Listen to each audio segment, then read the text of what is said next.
On the 7th moon of Galactic's prime, beneath chandeliers made of molted carapaces and under the scent of baked ammonia and overpriced ambition, a human woman was sold for slightly less than a royal eeldrum, but marginally more than a sentient singing fungus. The arena pulsed. It pulsed not metaphorically, but literally, its organic walls shivering every few minutes in anticipation or indigestion, no one was quite sure. Built from the living flesh of a partially tamed world beast called Phlegmax, the Imperial Colosseum of Trials and Transactions had become a destination resort for the bored, the belligerent, and the bureaucratically suicidal. At the heart of this twitching cathedral of bloodsport stood a platform draped in imperial silks, twitching bio-banners, and ambient mucus lighting. Standing on that stage, between a 3-meter gelatinous auctioneer with 6 monocles and a cage containing something that looked suspiciously like a caffeinated moose, stood the human. She didn't blink. She didn't flinch. She stood like a weapon sheathed in boredom. "Next on our menu," the auctioneer announced, in a voice like molasses being slowly murdered, "we offer a rarity most sublime. A human. Female.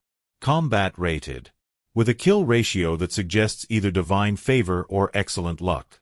Starting bid, 4 irradiated gems and the promise of minimal torture during transit." The crowd responded with a variety of noises, hooting, chittering, the occasional fart whistle of appreciation.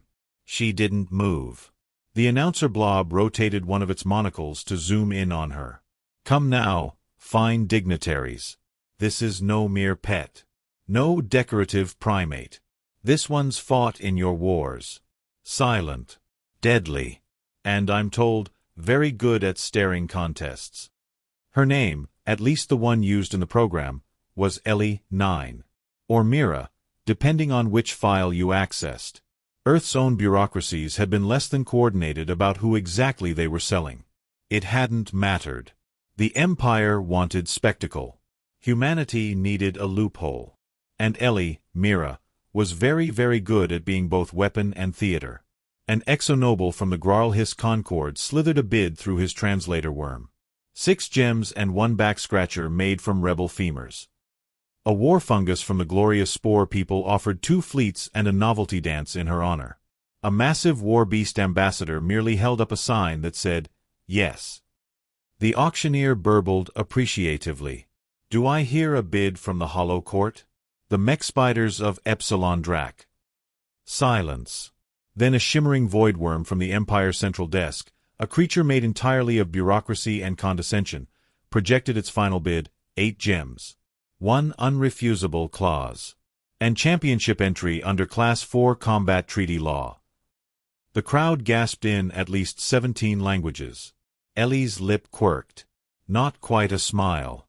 Closer to a mechanical test of old wiring. With the bid sealed, and the gavel slammed, it was a small creature genetically engineered for the job. Ellie was transported with little ceremony into the combatant wing of the arena. The cell was less of a prison and more of a backstage dressing room furnished by a sadist with a flair for pastel lighting. The guards, tripes with toothy smiles and oily breath, said nothing. She liked them more than most. A voice hummed in the corner. A drone. Silver, spherical, smug. "Human unit, please indicate emotional state. We are compiling pre-fight narratives." Ellie turned her head slightly. "Do you want the true version or the sellable one?" "The version most likely to inspire audience engagement." "I want a bath. And a refund." The drone bobbed, confused, and slowly drifted away. She sat on the edge of the provided slab. The walls blinked at her occasionally. That was new.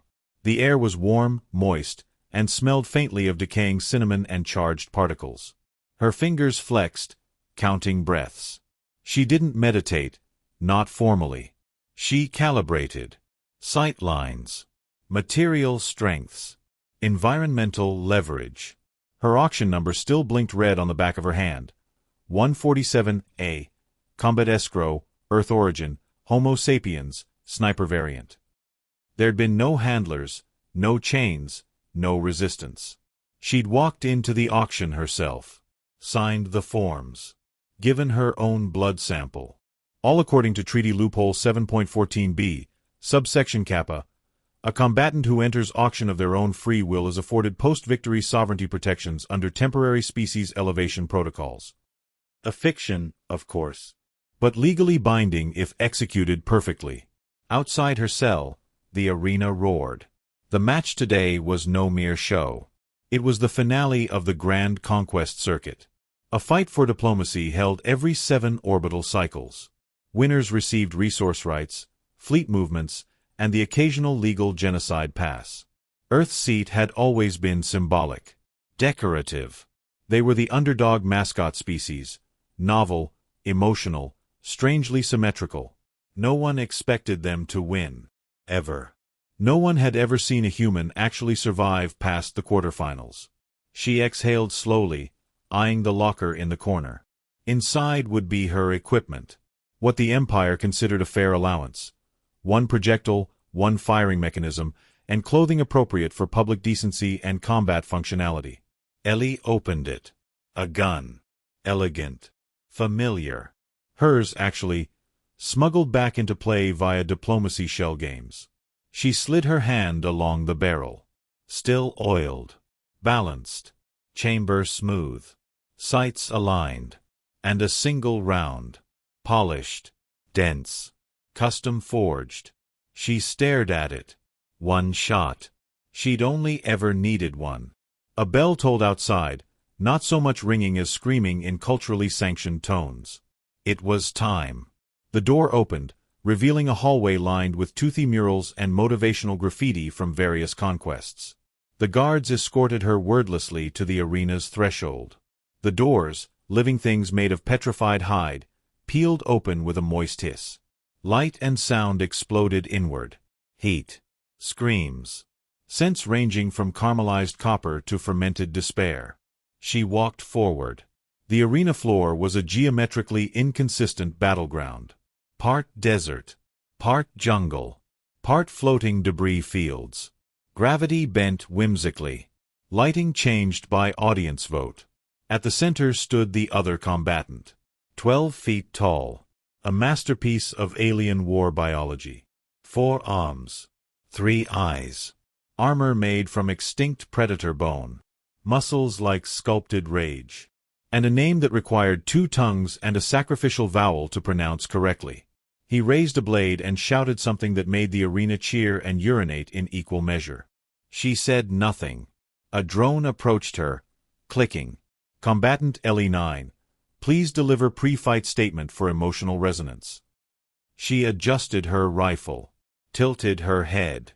Then, very softly, I hope someone brought a mop. The crowd, or at least the parts that could understand sarcasm, made noises of amusement. The rest just howled. A booming voice from nowhere, probably the arena's ceremonial god AI, declared, "Let the blood entertain the stars." An explosion of petals, gas, and gunfire signaled the match's beginning. Ellie remained still. Across from her, her opponent charged. Not fast. Fast would have been manageable. No, he moved like a goddamn landslide with ambition.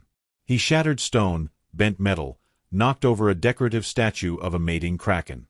His roar was broadcast on multiple frequencies. Ellie lifted her rifle, and then lowered it again. Not yet. She moved left instead, into the low-gravity fog zone, her boots adapting, knees bending to counter the drift. The terrain changed underfoot, moss turning into brittle bone. She didn't react. Just kept scanning, internalizing angles, measuring air density. The floating platforms above would give her maybe 2 shots at elevation. But wind shear, no, fan field distortion, was active. Not ideal. Her opponent, General Scutar, if memory served, roared again, slicing a floating stalactite in half. She ducked into a chasm, took 1 knee, exhaled. Not yet. The first strike was ceremonial, not tactical. She let him swing, ducked under the follow-up, used the momentum to pivot behind him. She didn't fire. Didn't need to. The crowd was already confused.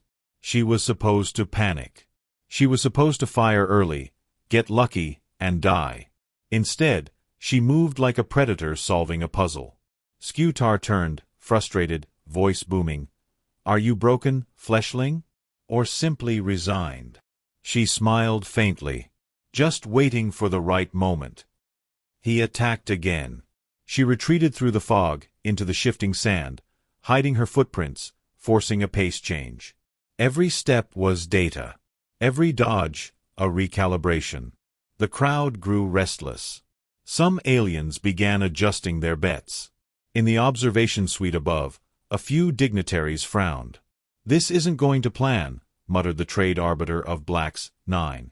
"She's not entertaining enough," sniffed a fashion bug from the hive of velvet rage. "She's mapping the terrain," said an elderly Vryn strategist, impressed. Back in the arena, Ellie climbed a low ridge, knelt, and finally raised her rifle. Her breathing slowed. Her finger brushed the trigger. Her eyes didn't blink.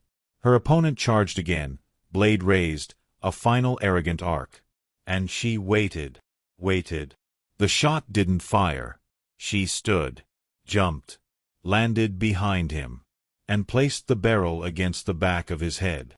One word, spoken not to him, but to the crowd. "Checkmate." The rifle roared once. A single shot. A silence deeper than death. He dropped, dead before the ground could acknowledge it. She stood over the body, and smiled. Not triumphant, not smug, just satisfied. In the control rooms above, the Empire screamed. The treaty alarms began blinking. 1,000 bureaucrats lost bladder control. The clause, that damn clause, had been fulfilled. Earth had won. And per the charter of the Combat Sovereignty Games, humanity had just earned a seat at the imperial table. The doors opened. The announcer returned, stammering. "Combatant Ellie, 9. You are victorious." She handed him the rifle, and whispered, "Tell them this was the easy part." Then she turned, and walked off the field. The auction was over, but the war had just begun. Aboard the waiting chamber, which resembled an exploded library filled with twitching cushions and psychic incense, Ellie stood before a pane of translucent protein glass. Outside, beyond the softly humming shield domes, the arena was being cleaned by a herd of domesticated carnivorous slugs. One of them looked up at her with what might have been a wink. She ignored it. She hated these pre-fight holding zones. Too quiet. Too decorative. The walls, curved and opalescent, whispered ambient encouragement in 17 dialects.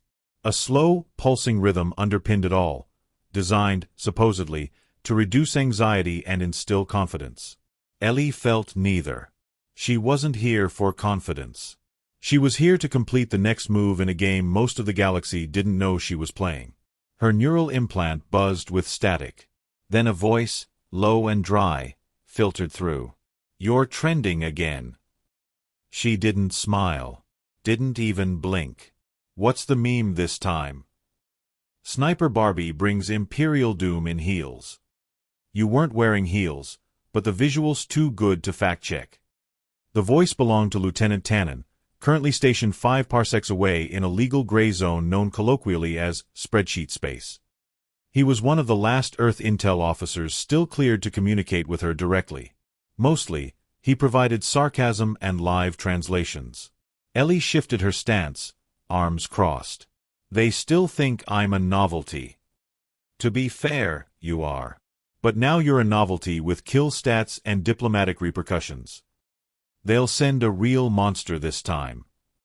They already did. A panel on the far wall opened with the hiss of resigned machinery. A projection flared to life, blue light coalescing into a combat dossier. The opponent was large. Species: Drakthul Highblood. Name: Korzak, son of Korzak. Titles: Devourer of Symphonies, Fist of the Molten Eye, Once and Future Apex. Combat record: unbroken. Unbelievable. Unlicensed. Preferred weapons: organic megahammer, verbal abuse, teeth. There was an image, part crustacean, part prehistoric god, all muscle and theological fury. He had 7 limbs, a redundant heart system, and a jaw that opened like a blooming parasite flower. The Drakthul didn't fight. They demonstrated. Each match was part sermon, part massacre. Korzak had once allegedly smashed a tank by intimidating it into structural failure. Ellie tilted her head. Subtle. The dossier adjusted. He volunteered. Demanded it, actually. Apparently, your previous kill offended his mating cloud. Romantic. Korzak was being broadcast live, of course. The pre-fight interviews had already begun. He was pacing his personal chamber, a cathedral of bone and steam, surrounded by fan priests and the occasional emotionally compromised translator. Every word he spoke echoed across the galactic net like thunder wearing sunglasses. I will crack the meat shell. I will unmake the myth. I will dance upon her atoms. The crowd loved it. Meanwhile, Ellie unwrapped a ration bar and chewed it without enthusiasm. It tasted like processed resilience. The Empire had made a mistake. After her last victory, they assumed she'd peaked. That the human had surprised them once and would now be corrected, punished, displayed. They hadn't understood that Ellie Mira, depending on the day and which agency owned her contract, wasn't playing for applause. She was playing for survival. And more than that, checkmate. Another projection shimmered to life beside her. This one a betting grid. She was 1 hours 97 minutes odds. Korzak, 1 minute and 1.02 seconds. Someone in the crowd had placed a novelty bet that Ellie would die before the first insult was finished. Another predicted she'd explode from sheer awe. A third, a human, probably Tannen, had bet exactly 1 gem that she'd win via psychological breakdown of the opponent. Ellie finished her ration, wiped her fingers, and approached the prep table. Her gear waited. A compact rifle. Custom-built. Forged from a polymer metal blend that whistled in the wind. Modified to her specs, nothing exotic, nothing the Empire could flag as cheating, just perfectly tuned efficiency. She ran her fingers over the trigger assembly. Her breath came slow, deliberate. Every opponent before Korzak had made the same error. They underestimated the time between her decision and her action. Most warriors, regardless of species, gave away intent, muscle shifts, vocal preambles, the ceremonial flourish of ego. Ellie didn't. She moved without foreshadowing. She treated battle like math. Cold. Predictable. Absolute. Time check, Tannen said. You're up in 10. Want a prayer? I'll settle for a glitch in his armor. He doesn't wear armor. Then maybe a soft spot in his arrogance. Plenty of that. The final bell began its descent, a planetary gong constructed from extinct asteroid metal and powered by a scream engine. Ellie stepped into the corridor. She passed other fighters, mostly retreating. One, a creature made of feathers and static, offered her a slow, respectful nod. She returned it, barely. The waiting zone opened. The arena had changed again. This time, it resembled an obsidian canyon bisected by fire rivers and floating combat islands. Environmental difficulty set to heroic tragedy. Gravity staggered, high near the edges, low at the center. Visibility was erratic. The audience hovered above in opulent skyboxes and dripping balconies. Ellie stepped onto the obsidian. The floor hummed underfoot. Alive, sentient, faintly resentful. Across the field, a storm erupted. Korzak arrived. Not walked. Arrived. Like tectonics. Like prophecy. He roared, a sound that ruptured light. He leapt from the far platform, landing with a seismic flourish that cracked the stone and inspired religious awe in 3 nearby species. He pointed at Ellie. You shall be undone, soft thing. Your kind are myths wrapped in meat, and I am the truth that burns fiction. Ellie blinked. So, we're skipping foreplay? He hissed, spat a symbol onto the ground, and cracked his knuckles so hard the sound formed a minor weather system. A spotlight fell between them.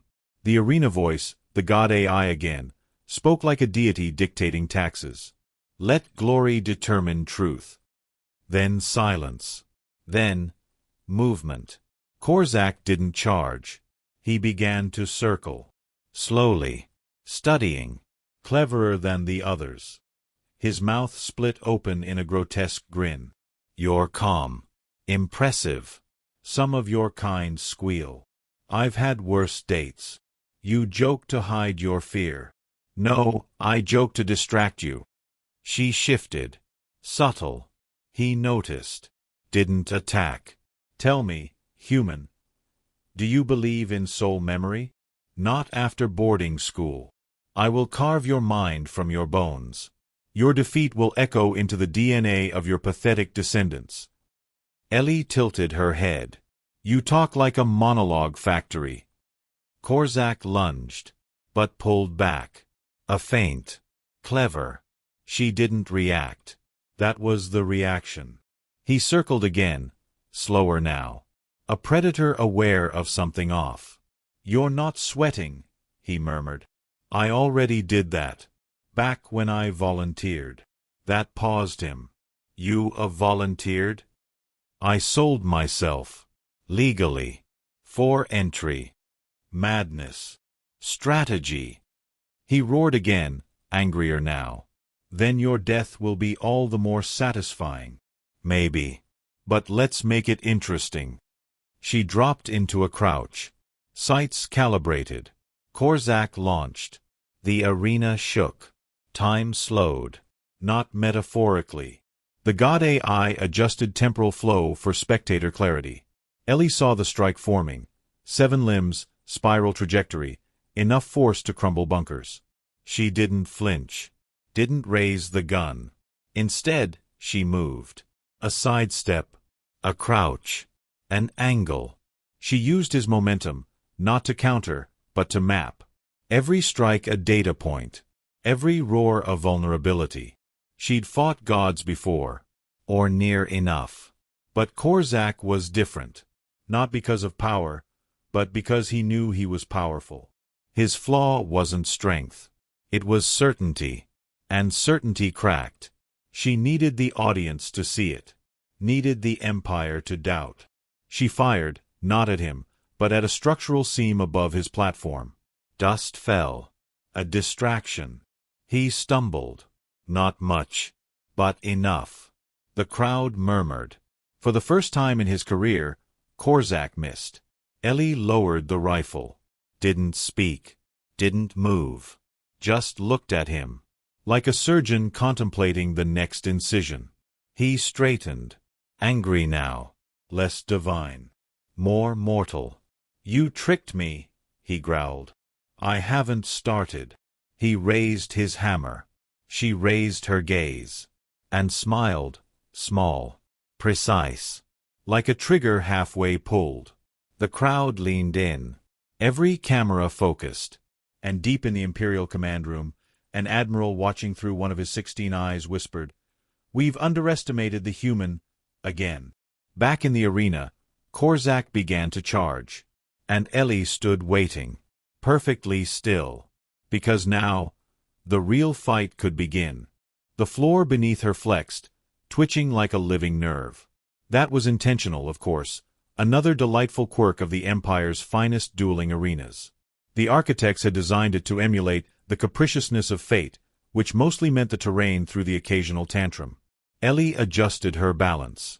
Her boots magnetically anchored to the obsidian just enough to compensate for the tremors, but not so much that she'd be caught flat-footed. Subtle settings. Subtlety, in her line of work, got you out alive. Across the arena, Korzak stomped, preening for the crowd, his own version of preparation. His body radiated toxic beauty, muscle ridges like carved basalt, joints glistening with sacred oils, each of his 7 limbs rotating independently as if orchestrating some catastrophic ballet. His breath steamed in great snorts, like a bull that had swallowed a volcano. He held aloft his mega-hammer, a weapon so vast it required a subframe of gravitational stabilizers and at least 2 licensed theologians to bless it before each match. Ellie had no theologians. She had a rifle. She had a spine straight as a laser beam. And she had spite. The God AI's announcer voice rippled through the air like warm blood over marble. "Combatants, the rites of preparation conclude. Victory shall be determined by death, surrender, or public scandal." She didn't blink. She never blinked when the rules were read aloud. Always the same three. But the public scandal clause had become increasingly relevant, especially since her last match, which ended with the sudden resignation of a planetary governor and the re-evaluation of 14 species gender laws. Korzak pounded the ground with his mega hammer, cracking the stone in a gesture equal parts threat and foreplay. "I will reduce you to legend," he growled, voice like tectonic plates whispering sedition. Ellie checked the chamber of her rifle. Smooth. Silent. She exhaled once, a breath so shallow it barely disturbed the air. The starting signal pulsed. A red thread of light sliced the sky, then dissipated into sound. Go. Korzak surged forward, all fury and dogma. She ran. Not away. Not directly at him. She zigzagged toward the edge, one of the floating platforms that shimmered slightly in the artificial heat haze. The crowd jeered in 17 languages, a chorus of boos, laughter, and curious whimpers. The humans, few and scattered among the imperial audience, held their breath. They'd learned not to bet on what Ellie appeared to be doing. The gravity on the platform was trickier. It bulged and hiccuped as she landed. Time bent around its edges like light through liquor. Ellie compensated, eyes scanning for micro-adjustments in velocity.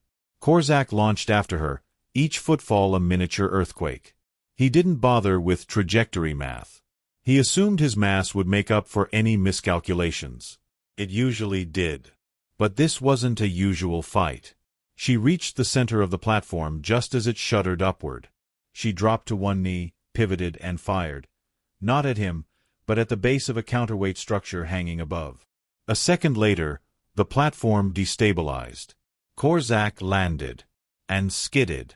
His bulk tried to adjust, but the altered gravity spun him slightly to the left, just enough that his megahammer clipped one of the obsidian spires growing like teeth from the platform's edge. The jolt staggered him. He roared, not in pain, but in disbelief. No one had ever made him miss twice. Ellie was already gone. She rolled under a flaming archway, recalibrating her aim. Her vision overlay highlighted weak points in his external armor, heat sinks disguised as scales, joint seams barely visible between muscle clusters. He was almost perfect. Almost. She waited until he turned, then fired a high-frequency sonic round directly into the ground near his feet. It resonated with the platform's harmonics, causing a brief disorientation loop. Korzak snarled, staggering again. "These are tricks. Cowards' tools." "No," Ellie muttered. "They're tools that work." He lunged again, faster now, his hammer sweeping wide. She ducked, barely, feeling the displaced air rip at her hair. One strand singed at the tip. She filed that away.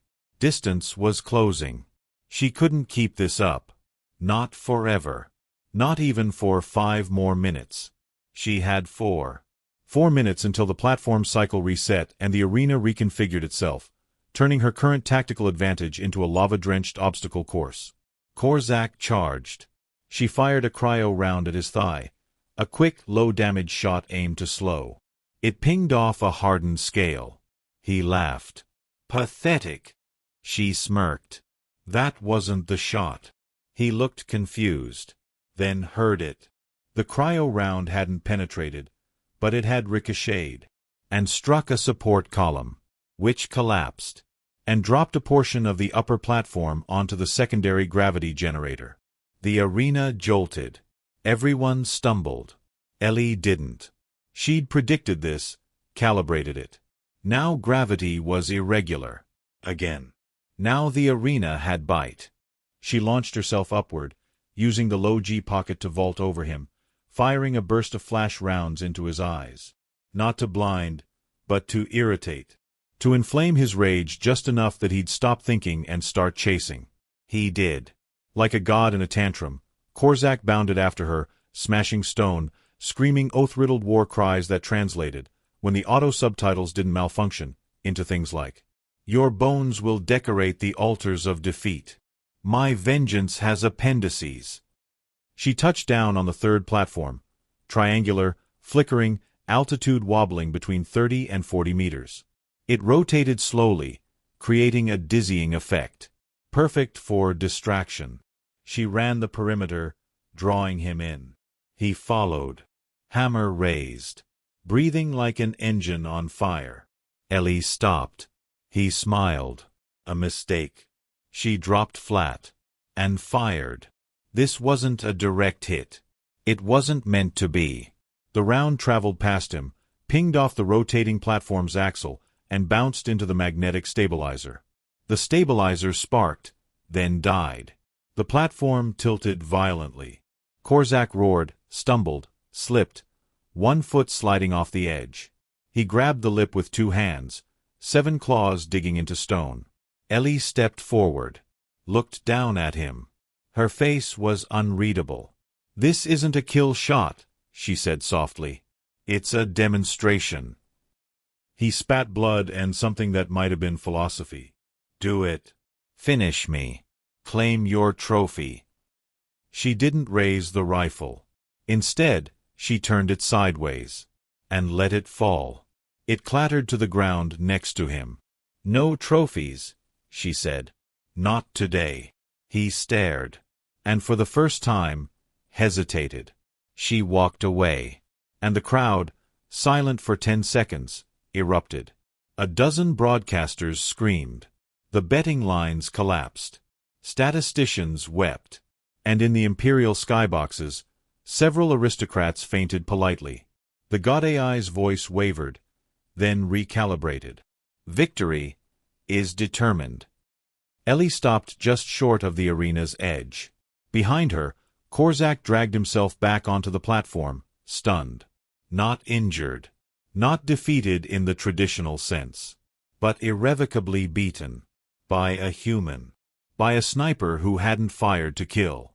By someone who'd changed the meaning of the fight. Backstage, Tannen's voice hummed through her neural link. "You just broke their simulation models." "Good. They're recalibrating the threat matrix for humans." "Better." Several high houses are demanding a rematch. And the Drakthul mating cloud has issued a formal challenge to your honor. Tell them to get in line. She walked into the prep chamber, boots echoing, calm. The Empire hadn't just underestimated her. They'd overestimated themselves. And now, the real game would begin.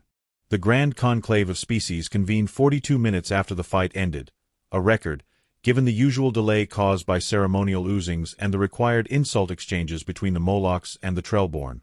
But the human problem, it seemed, had eclipsed tradition. That, or someone had finally shut down the refreshments, which often delayed policy with their intoxicating scent of regret and cinnamon. Ellie, freshly decontaminated and sipping a juice pouch labeled "Stabilized Mango," watched the broadcast from a side corridor. She could have joined in person. She had, after all, just become a statistically significant galactic event, but the smell of Parliament made her itch. Too many glands. Too much powdered authority. The holographic feed zoomed on a Slarn ambassador vibrating with visible panic. "This changes the human value index," it screeched, molting visibly under the pressure. "We must revise their classification. They are no longer ornamental." An arbiter from the Cephal Collective blinked all 12 eyes and asked dryly, "Should we now consider them plausibly dangerous?" There was silence. The type of silence usually found just before wars or weddings. Ellie took another sip. Tannen's voice, in her earpiece again, crackled with bureaucratic exhaustion. "You realize you've invalidated the entire Interstellar Combat Balance Treaty?" "Only the parts that assumed I'd lose," Ellie replied. "I have 6 ambassadorial species demanding your extradition. 3 want to clone you. 1 has offered you a throne made entirely of song." She tilted her head. "The song things knew. Made of literal sound waves. Not comfortable, apparently. Mostly symbolic. I'll pass." She tuned back into the feed. The Zell Marshal of External Conflict Resolution, a title that implied less blood than it entailed, was attempting to calm the room. "Esteemed members of the Conclave," it buzzed, skin rotating to display calming patterns of concentric triangles, "let us not overreact. We must assess the event based on data, not shock. The human demonstrated tactical competence and strategic guile. But is that not merely novelty?" Novelty, spat the Torg Highcast representative. She reprogrammed our understanding of success mid-battle. That's not novelty. That's existential concern. Ellie raised an eyebrow. Existential concern. Ha. She flicked her gaze over the scrolling data feed. Her name, and the phrase human sniper anomaly, now had their own economic bubble. Several currency markets had already realigned. The entertainment guilds were debating licensing rights. A stylized depiction of her face was now the fastest-selling icon on 2 moons and 1 sentient nebula. She hadn't asked for fame, but it had found her anyway. Korzak, to his credit, hadn't vanished. Quite the opposite. The hulking war champion had issued a public declaration that included both praise and a formal request for a rematch, when the stars align and the gods recalibrate their expectations. Translated, it meant, not now, but soon. She respected that. He'd taken his defeat like a warrior, with confusion, rage, and an awkward kind of grace. The true fallout, however, was occurring not in words, but in posture. Every species diplomat had subtly shifted forward in their respective thrones or slime pools. Heads angled. Antennae rose. Tentacles coiled thoughtfully. Everyone was recalculating. Ellie turned away from the feed as a gold-shelled servant skittered into the hall, carrying a sealed missive. For the human, it chirped, delicately avoiding direct eye contact. She opened it. The paper, real, absurdly rare, unfolded to reveal the seal of House Revian, one of the high families of the Galactic Core. The note inside was handwritten. "You've made a mess. Well done. Come speak with us." She smiled, dry and joyless. "They want to use me." Tannen replied instantly, "Of course they do. You just redefined the lowest common denominator for fear." "Send a reply," she said. "Tell them I don't speak treason over tea." There was a pause. Then, "Noted." She walked. The hallway, a sensory tapestry of imperial wealth, undulated with subtly shifting lights. Scent filters released calm tones of burned sandalwood and sympathetic despair. It was a corridor designed to impress and confuse. She'd killed people in less complicated places. In a smaller, quieter room, a diplomat from Earth waited. Pale suit, synthetic calm. "We've received formal overtures," the diplomat said without preamble. "There are offers on the table. Protectorates. Training contracts. Territory. I'm not for sale." "No," the diplomat agreed. "But Earth is. Or could be." Ellie stared at him. His smile was tight, professional. "You've made humanity valuable. That means leverage, influence, danger. We'd like you to come home. Represent us. Lead a division, maybe more." "And if I say no?" The smile faltered. "That would complicate things." She left without answering. Back in her quarters, a cube of engineered peace nestled among diplomatic suites, Ellie sat in the center of the floor. No chair. Just herself, a small bag, and the memory of every shot she'd never taken. She breathed. There had been blood on her boots. Not this time, but plenty of others. Some deserved. Some strategic. Her fight with Korzak had ended without death. That wasn't mercy. That was statement. She'd become something more than a champion. She'd become precedent. In the days that followed, imperial news streams divided into 2 camps. Those who hailed her as the harbinger of human ascendancy, and those who accused her of weaponizing humility as a form of deceit. Across military academies, her match was studied, dissected, poorly reenacted by cadets with more enthusiasm than comprehension. One faction attempted to ban slow-motion analysis of the final 20 seconds, citing spiritual destabilization. Tannen kept the updates coming. Treaties rewritten. Supply routes reassessed. A new border dispute ignited after a minor species declared themselves under human protection, a status Ellie had never agreed to but was now enshrined in 2 intergalactic legal systems. "You've destabilized the power map," Tannen said. "They thought humans were amusing. Now they think you're dangerous." "They're not wrong." "No.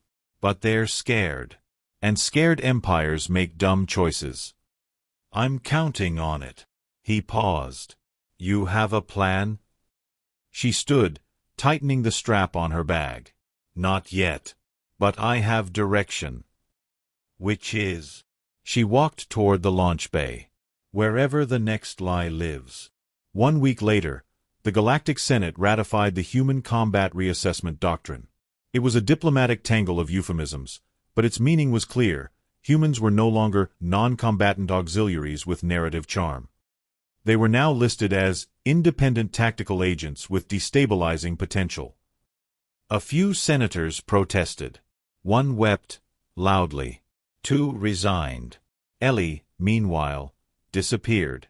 No public appearances. No commentary. No declarations.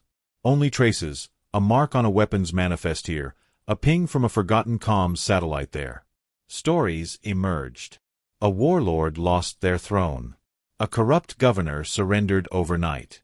A child on a mining moon was saved by a woman with eyes like old gravity. She became myth. But myths, unlike champions, don't retire. Somewhere, beyond the reach of Imperial protocol, Ellie calibrated her rifle. Watched. Waited. And when the next empire dared to forget what humans were capable of, she would remind them. 1 shot. No noise. Just consequence.